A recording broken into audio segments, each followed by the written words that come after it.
1962, people are having a grand time on a cruise on the ocean liner Antonia Grazia. Francesca and the band provide wonderful music, so everyone is dancing except for Katie. A waiter notices she has a spelling toy and helps her form the words "I'm so bored." Eventually the captain sees that Katie is alone and asks her to dance with him. The evening continues to be cheerful and nobody sees a mysterious person lifting a lever to unravel some wire. It spins for several seconds until it finally snaps, causing it to hit the dance floor. Lights are broken, decorations are destroyed, and all the dancers lose the top right of their bodies except for Katie, whose height has saved her. 40 years later, a crew of salvagers is retrieving a broken ship. Since it's taking too much water, its weight is making it hard to move. Epps slides down a wire to enter the old ship and finds a punch in the port floater, which means it'll flood in 5 minutes. Captain Murphy wants to abandon it but Epps decides to stay to repair it. Munder and Dodge jump in to help and together they weld a piece of metal that successfully covers the hole. Sometime later the group celebrates the rescue and the pay. At that moment they're approached by a pilot named Ferriman, who wants to hire them. He shows them a picture of a ship he saw in the Bering Sea last month while flying. Ferriman tried to contact it but nobody answered, and saw it again a few days ago. The group takes the job and Ferriman announces he's coming along. The crew leaves early in the morning but they don't find anything all day. In the evening, Santos sees something nearby and quickly calls Murphy, but the thing is gone when he arrives. Murphy finds nothing on the radar and thinks Santos imagined it. After a few seconds though, the radar does detect something. Epps soon joins them to keep an eye on the radar, noticing how the mysterious thing appears and disappears. When Murphy tries using the radio, nothing happens. Suddenly a huge ship appears in front of them and Santos has to stop their tugboat fast. He manages to avoid a full crash but the front still hits the huge ship and the engine gets damaged. Murphy sees the name Antonia Grazia and explains it's an Italian ship that went missing without a distress signal in 1962. It's been every captain's dream to find it. Using the boat's crane, half of the group decides to go aboard to investigate while the other half keeps an eye on the tugboat.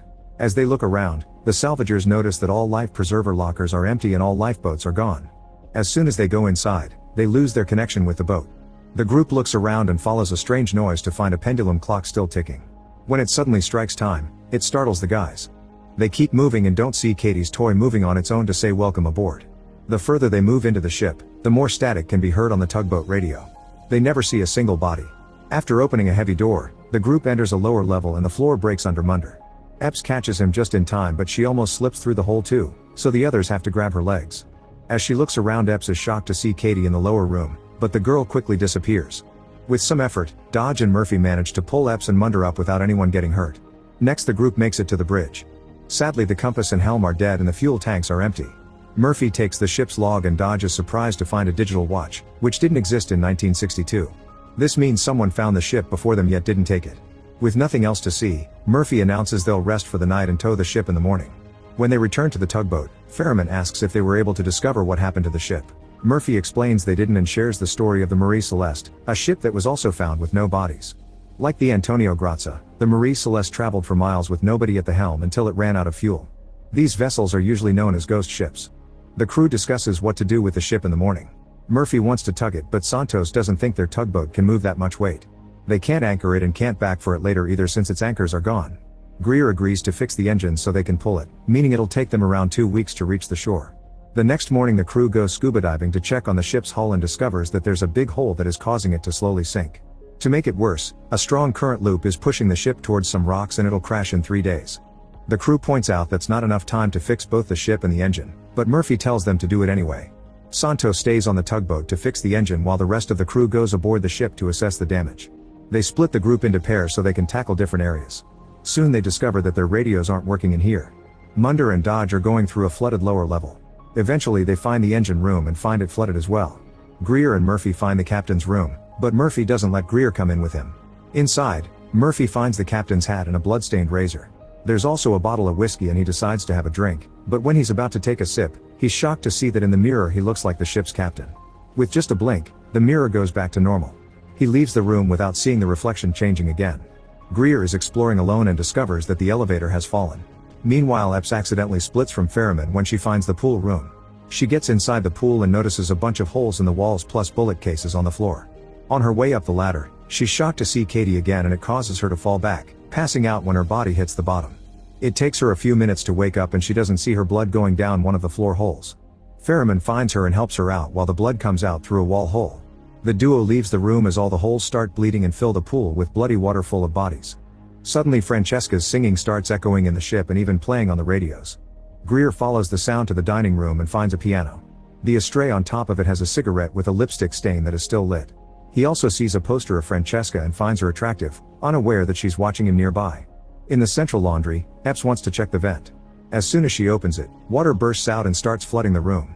The door closes on its own as the duo panics, noticing that there are bodies in the water and they're only a month old. Epps tries to contact her friends but the radios aren't working, so she and Ferriman look for another exit. They wander through different doors and corridors. Epps is desperate to leave the ship but Ferriman stops to admire an old car in the cargo hold. At that moment Epps notices something moving under a pile of mail bags and a closer look reveals a box. When she kicks it open she's startled by a bunch of rats, which quickly run away to uncover some bars of gold.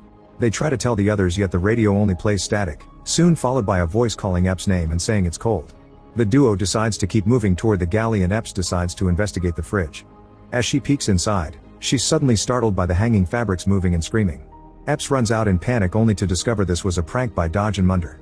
Minutes later, the whole crew goes together to the cargo hold to open the rest of the boxes and they're excited to find even more gold. Everyone celebrates except for Greer, who thinks this has to be insured. Dodge points out that the markings have been filed down to make the bars untraceable, which means they're stolen. Munder replies that it only explains the 1962 incident, but they've also found recent bodies. Murphy reminds them that anything found in international waters is for the finder to keep, so they agree to take the gold instead of the ship. While most of the crew starts packing up the gold, Greer and Santos return to the tugboat to finish working on the engine. At that moment in the engine room, the valve on a propane tank starts moving on its own and Katie senses something is wrong, so she tries to warn Epps only to be pushed off by another ghost. Gear starts the tugboat and causes a huge explosion in the engine room. Mondo and Ferriman are nearby and jump just in time. Santos' body is on fire and he also jumps into the water as the other half of the tugboat explodes too. On the ship, Epps is thrown back by the shockwave, but she quickly recovers and jumps into the water to help her friends. She manages to rescue Greer while Ferriman gets Munder, but they can't find Santos. Katie watches everything from the ship. The crew now has to spend the night in the creepy ship. Dodge blames Santos' death on Ferriman for not doing research on the ship before bringing them here. He wants to beat him up but Greer stops him. Epps says they should repair the ship so they can use it to go home or at last survive until they're rescued. An argument ensues over this plan and Greer ends up punching Munder, so the men have to be dragged to different rooms. In the middle of the night, Katie dances around the swimming pool. In the kitchen, Dodge and Munder open some old cans they find in the kitchen and are surprised to discover that the food is in good condition. Their excitement instantly drops when they also find worms.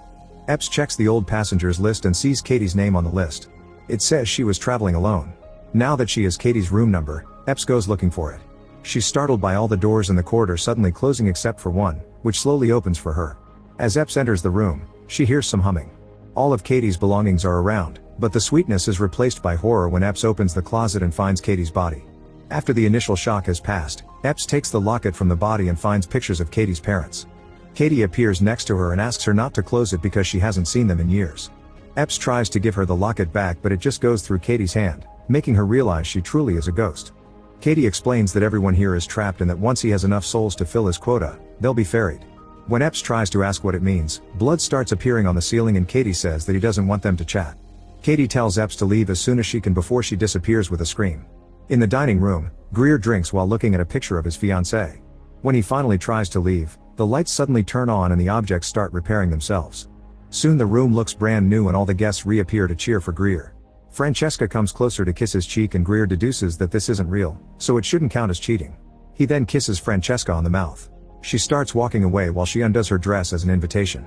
Greer follows her and gets ready for some action when he sees her standing at the elevator door completely naked. However, when he leans in to touch her, his body goes right through hers and he falls into the elevator shaft, which instantly kills him. Francesca's face becomes monstrous